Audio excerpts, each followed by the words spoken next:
They tore my dress off in front of 200 people, called me worthless, an immigrant gold digger.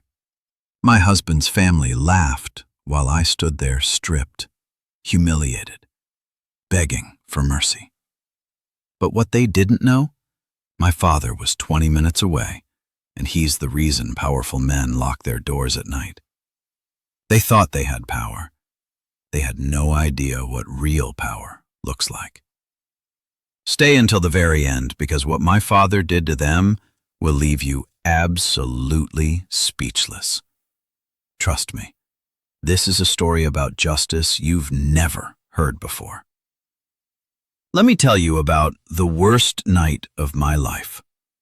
The night I stood in a ballroom full of America's elite while my dignity was ripped away piece by piece. But here's what makes this story worth telling. That same night became the beginning of my awakening. Sometimes you have to be completely broken before you remember who you really are. My name is Isabella, and this is the true story of how I learned that running from power doesn't make you free. It just makes you vulnerable. And how sometimes justice doesn't come from courtrooms or police. It comes from the shadows, swift and absolute. I need to take you back to where it all started. To understand what happened, you need to know who I really am. Not who they thought I was, but who I've always been. I grew up in Sicily, in a world most people only see in movies, the violent, dangerous kind. My father, Vincenzo Romano, built one of the most powerful crime families in Italy from absolutely nothing. He started as a street enforcer and rose to become the man other bosses bowed to. The Romano family. Over 100 legitimate businesses across Europe and countless operations that existed in the shadows. Growing up, armed guards were normal. Politicians and judges visiting our estate was just another Sunday. Money was never something we worried about. But here's the thing about growing up with that kind of power. You learn pretty quickly that people change when they find out who your father is. Suddenly, everyone wants to be your friend. Everyone shows respect, that you can see the fear in their eyes. Everyone needs a favor, or worse, everyone stays away because they're terrified. I watched it happen to my father my entire childhood. People smiled at him, but I could see them calculating in their heads. How do I stay on his good side? How do I avoid becoming his enemy? What will he do if I cross him? By the time I turned 20, I was tired of it. Tired of being La Principessa Romano, the Mafia princess. Tired of armed escorts everywhere I went. Tired of wondering if people talked to me because they liked me or because they feared what my father would do if they didn't. Tired of the violence, the late-night phone calls, the funerals of men my father once called brothers.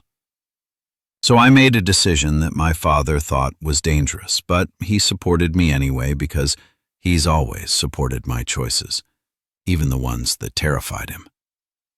I changed my last name to my mother's maiden name, Carter. I moved to America, far from Sicily and everything familiar. I enrolled in graduate school as Bella Carter, just another international student. I lived in a regular apartment, took the subway like everyone else, shopped at normal stores. For the first time in my life, people looked at me and just saw me.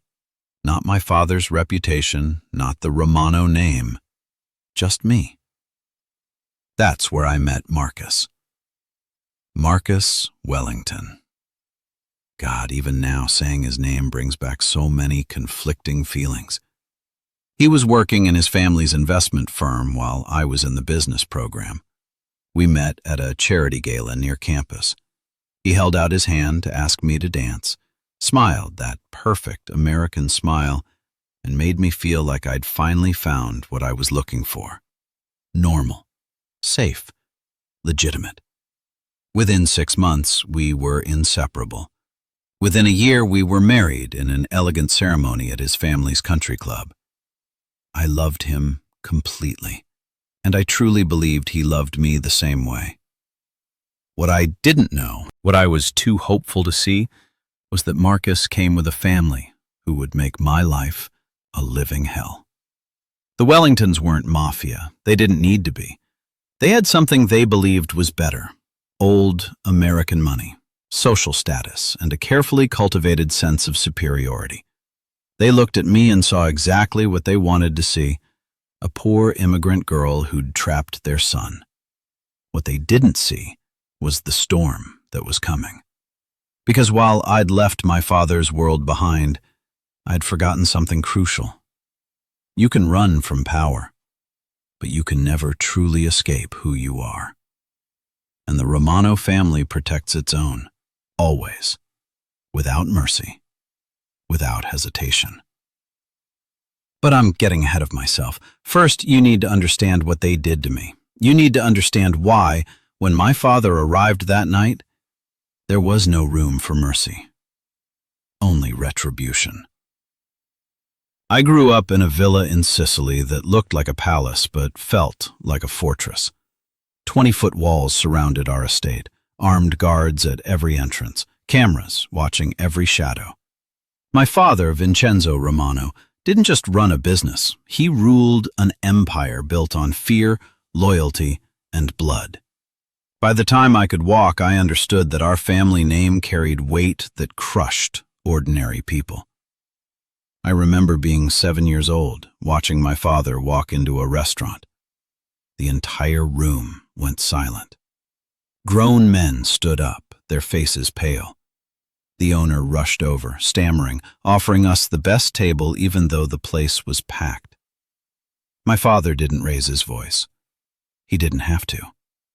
His presence alone made people remember every story they'd ever heard about the Romano family, every rumor, every warning their mothers whispered. That's what it meant to be Mafia royalty. Doors opened before you reached them. People bowed their heads when you passed. Politicians came to our home for Sunday dinner. Police looked the other way. Judges made problems disappear. But it also meant funerals. So many funerals. Men my father called brother one year, buried the next. It meant hearing gunshots in the distance and my mother pulling me away from windows. It meant never being truly safe because someone always wanted what you had, or wanted revenge for what your father took. Everyone wanted something from us: a favor, protection, forgiveness, a business opportunity. And if they didn't want something, they feared us. I saw it in their eyes, calculation mixed with terror. No one ever just looked at me and saw Isabella. They saw the Romano princess, untouchable but also isolated by the very power that protected me. By 20, I couldn't breathe anymore. I didn't want to be feared. I wanted to be loved, really loved, not out of obligation or terror. So I did the unthinkable. I told my father I was leaving. He looked at me for a long time, his eyes dark with understanding and worry. "You can run from this world, figlia mia," he finally said. "But this world never forgets who you are. When you need me, you call." I promised I would. Then I became Bella Carter, got on a plane to America, and convinced myself I could leave it all behind. I met the Wellington family 3 weeks after Marcus proposed. Their estate sat in Connecticut, all white columns and manicured lawns, the kind of old American money that whispered instead of shouted. Eleanor Wellington opened the door wearing pearls and a smile that never reached her eyes. "So you're Bella," she said, looking me up and down like I was something she'd found on her shoe. "How exotic. Marcus didn't mention you were so different." That was the first cut. There would be thousands more. Robert, Marcus's father, perfected the art of looking through me. At dinner, he'd ask Marcus about his day, discuss business, talk politics, all while I sat right there, invisible. When I tried to contribute, he'd pause, give me a tight smile, then continue as if I hadn't spoken. But Diane, Marcus's sister, was the cruelest, because she pretended to be kind. "You're so articulate, Bella," she'd say with wide eyes. "I mean, for someone with your background." Or, "You're not like other immigrants. You're almost refined." Almost. Like I was close to being acceptable but would never quite make it. For 2 years, I swallowed it. Eleanor deliberately mispronounced my name. Bella became Bela, or sometimes just Marcus's wife. When I spoke Italian on the phone with old friends, Diane would mock my accent afterward, putting on an exaggerated voice while her mother laughed. At family dinners, Robert would make jokes about where I was really from, as if Italy was some distant, barbaric place. "Are things very primitive there?" he once asked. "Do your people have proper plumbing?" I explained, patiently, that I grew up in Sicily, in Europe, in civilization. He nodded like he was humoring a child. Every time I brought it to Marcus, he'd sigh like I was the problem. "You're being too sensitive, Bella. They don't mean it that way. That's just how they talk. Give them time. They'll come around." But time only made it worse. I tried everything. I dressed the way Eleanor wanted. I volunteered at their charity events. I smiled through their comments. I made myself smaller and smaller, trying to fit into their world. Nothing worked.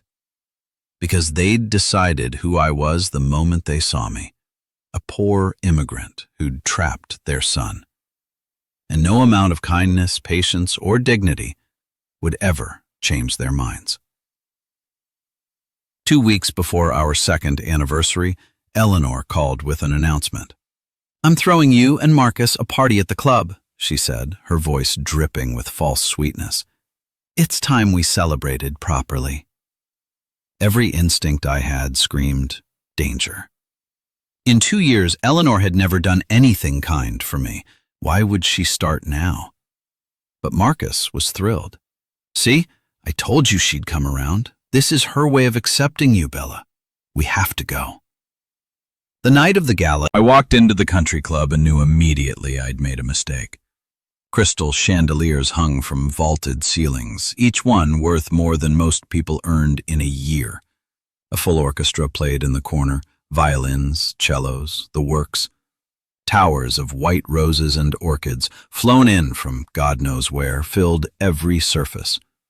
200 guests mingled in designer gowns and custom tuxedos, diamonds glittering under the lights. I'd worn a simple black dress that I thought was elegant.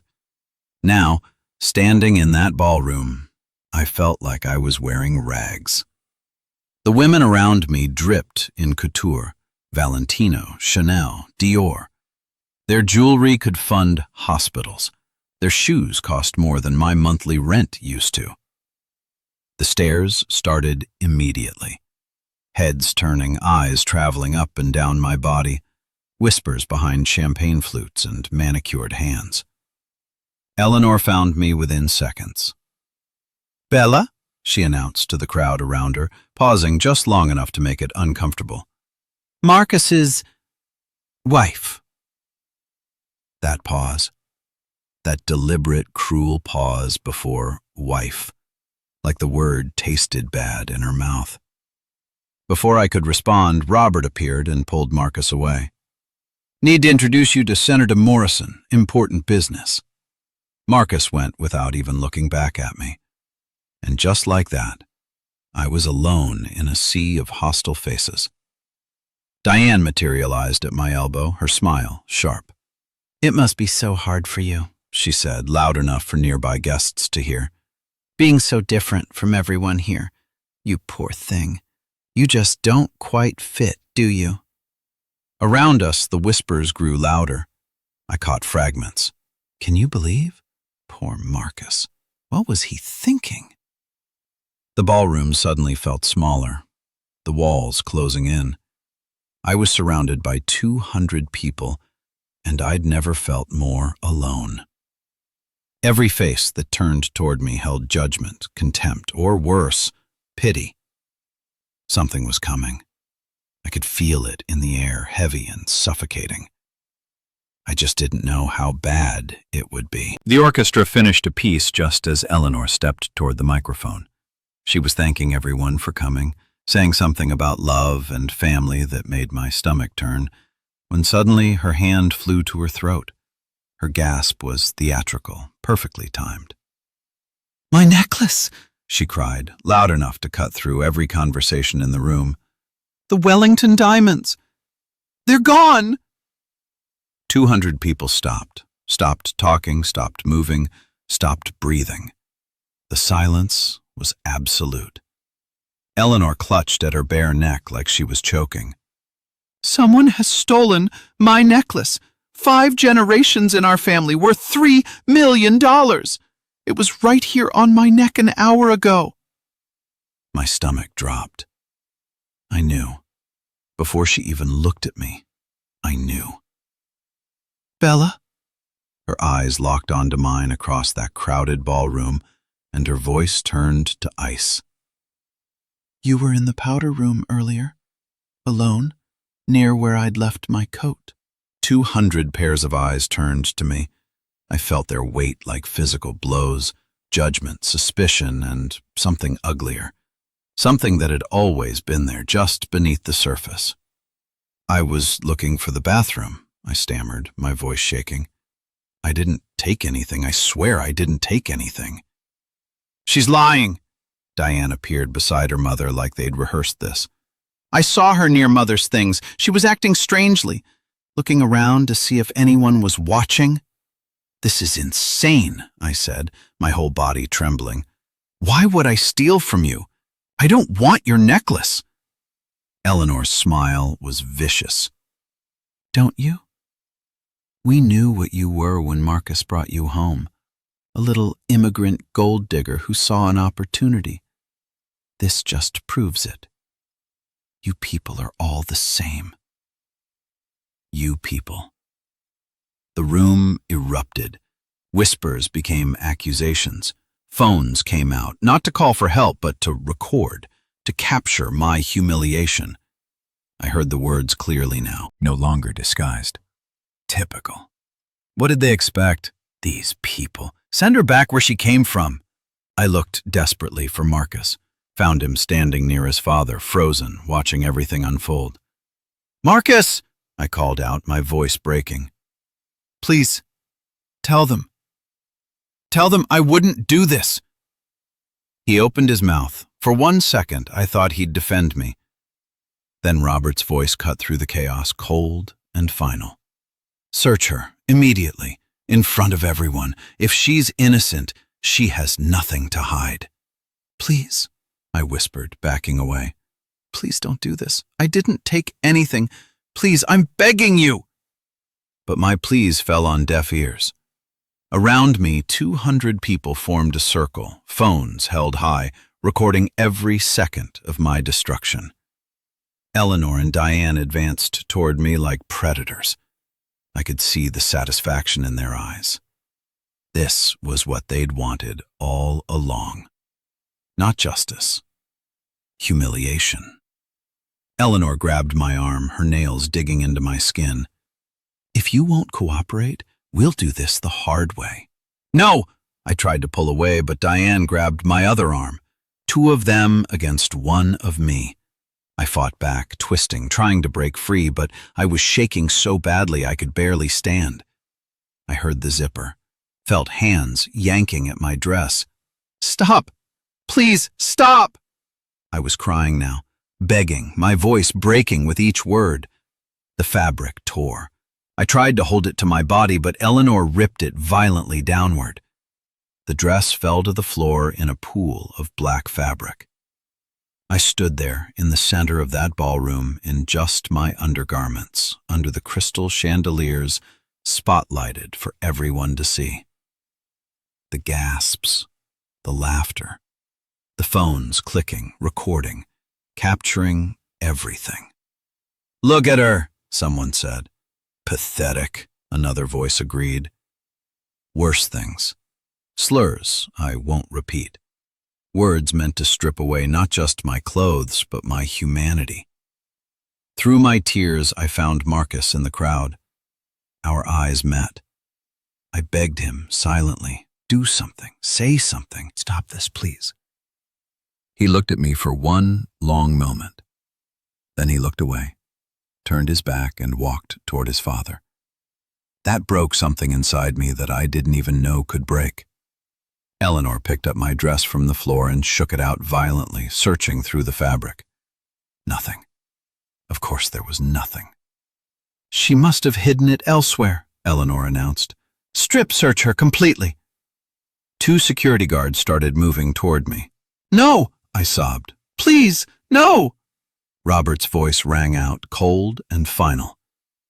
Get this thief out of our club. We'll press criminal charges. The guards grabbed my arms and dragged me through the crowd. People spat at me, called me things I'll never forget. Their faces twisted with hatred and disgust. They hauled me through those elegant halls, past the flowers and the crystal, out the front entrance, and threw me onto the cold ground outside the gates. The metal gates clanged shut behind me with a sound like a prison door closing. I collapsed there, shivering, broken, wearing nothing but my undergarments and shame. I sat on the cold concrete outside those locked gates, my entire body shaking with sobs I couldn't control. Inside the country club, the party continued. I could hear the music starting up again, laughter, clinking glasses. They'd already moved on. My humiliation was just entertainment now, a story they'd tell at their next dinner party. A young man appeared, one of the valets, couldn't have been more than 20. He was black, like me, and his eyes held understanding that came from knowing what it felt like to be looked at the way they'd looked at me.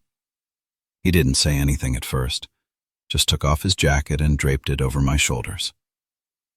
Nobody deserves that, miss, he said quietly. I'm sorry. That small act of kindness from a stranger broke something loose inside me. I cried harder, but different now, because I suddenly remembered something I'd been trying to forget for 2 years, my father's words the day I left Sicily. He'd held my face in his hands, his eyes dark with worry. Blood is blood, filia mia. When you need me, I come. Always. You understand? Always. I'd promised to call if I ever truly needed him. I'd just never imagined I actually would. Can I? My voice came out hoarse.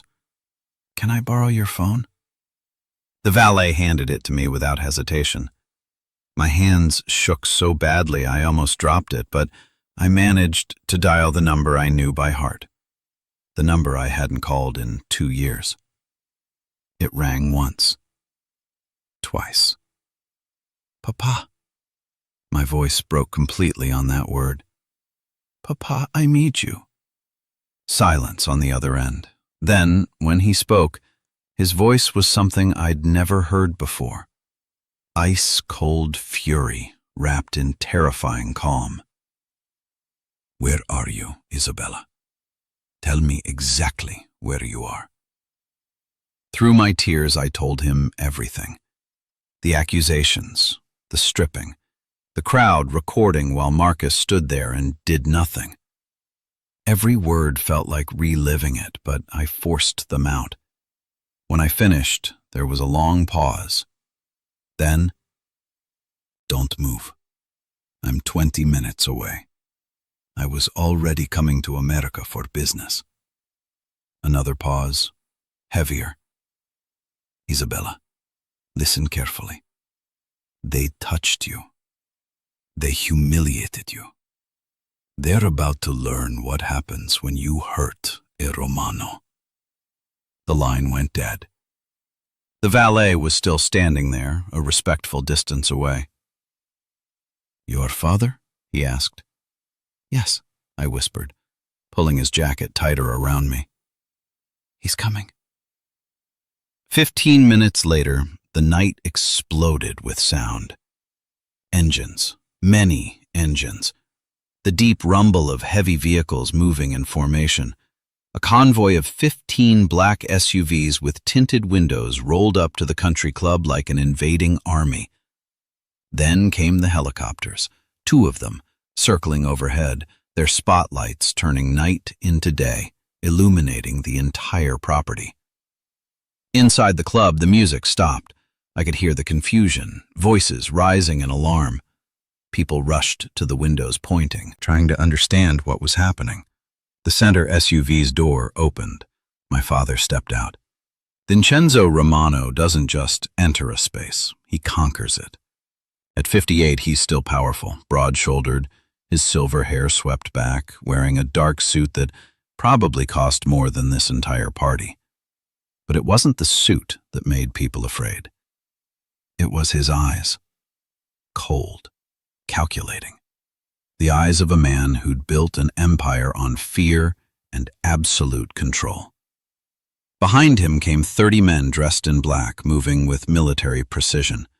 I could see the bulges of weapons under their jackets. These weren't security guards. These were soldiers. Behind them, more men in expensive suits, lawyers, but the kind that made prosecutors nervous, the kind that made evidence disappear. The country club's security guards froze, their hands hovering near their radios, but they didn't move. They recognized real danger when they saw it.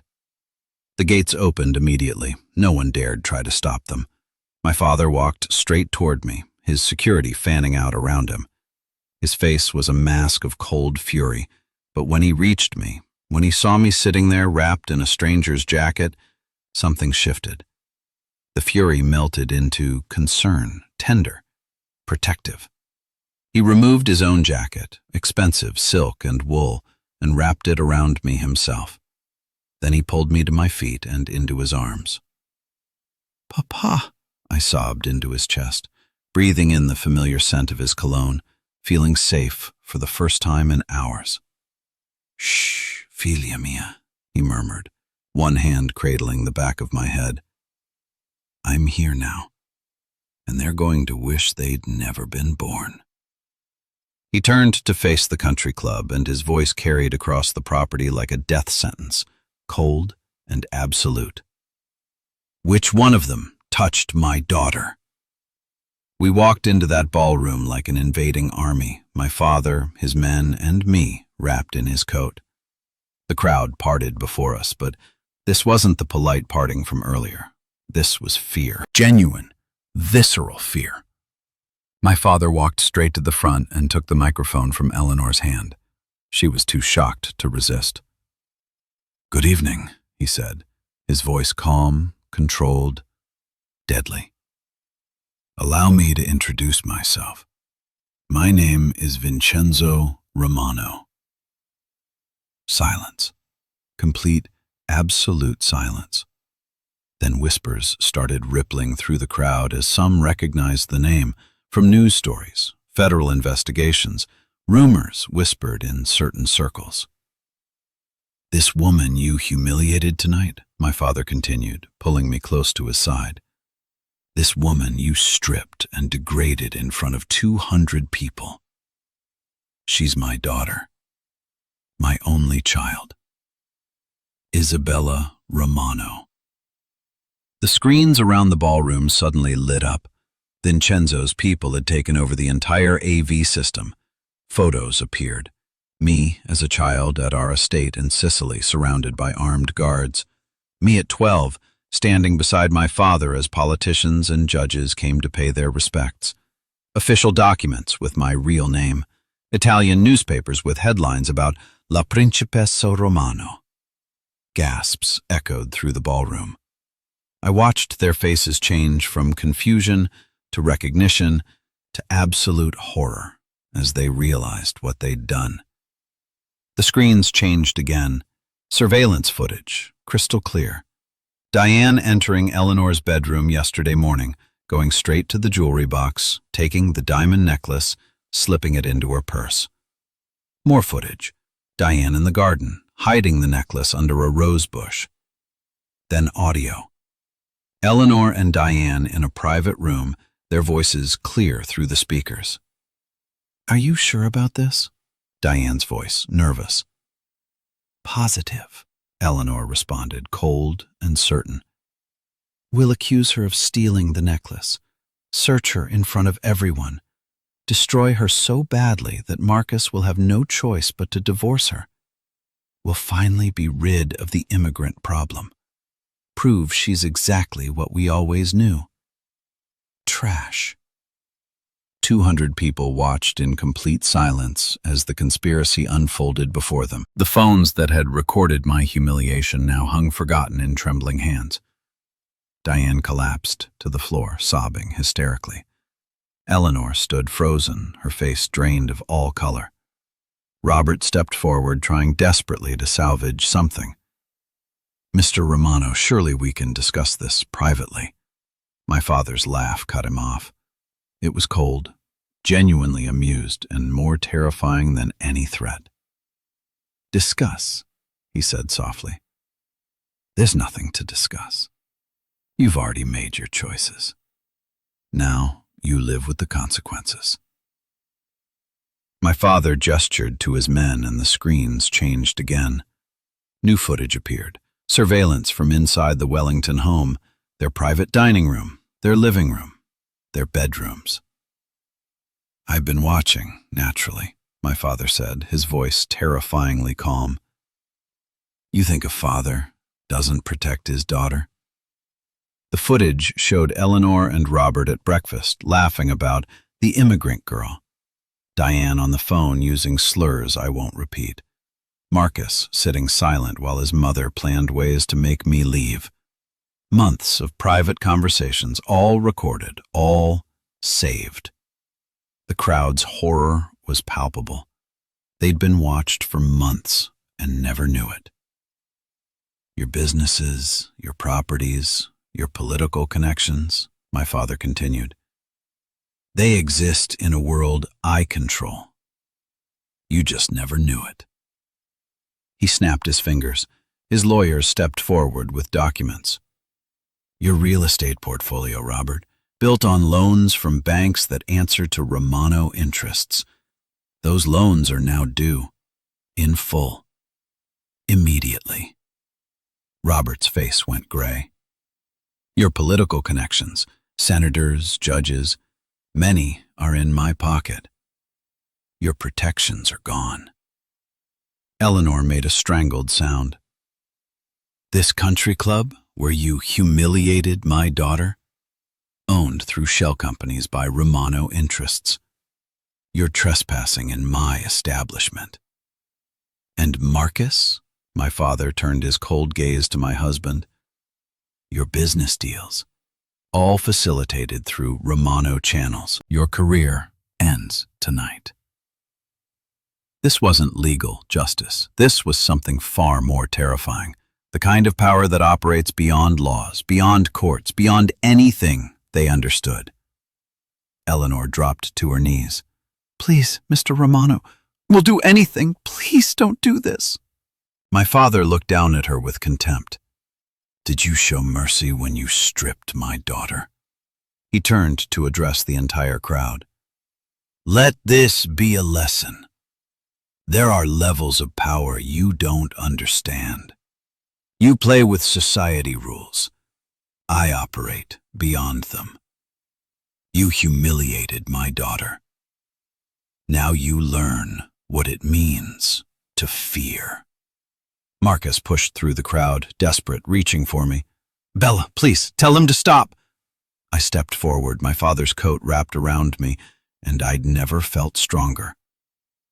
"My name is Isabella Romano," I said clearly, "and you turned your back when I needed you." My father's lawyers handed me papers, divorce documents already prepared. I signed them without hesitation. 2 years of marriage ended with my signature. Vincenzo's men escorted the Wellingtons out of their own club while 200 witnesses watched in silence. 6 months passed. The Wellingtons lost everything, their estate foreclosed, their businesses collapsed, their social standing destroyed. They lived in constant fear, looking over their shoulders, knowing that somewhere in the shadows, my father was still watching. I rebuilt my life as Isabella Romano. I started a foundation helping women escape abusive situations, using both my father's resources and the lessons I'd learned. I reconciled with my papa, understanding finally that family protects family. Always. One evening at a shelter event, I saw Eleanor working intake. Our eyes met. She looked older, humbled, afraid. "I forgive you," I told her quietly. "Not for you, for me. But cross me again, and my father won't be so merciful." I walked away feeling lighter than I had in years.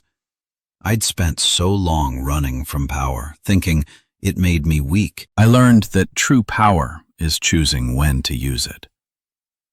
I'm my father's daughter. I'm Isabella Romano, and I'll never apologize for that again. You are who you are. Don't run from it. Own it. Sometimes mercy is strength. Sometimes strength is survival. Know the difference.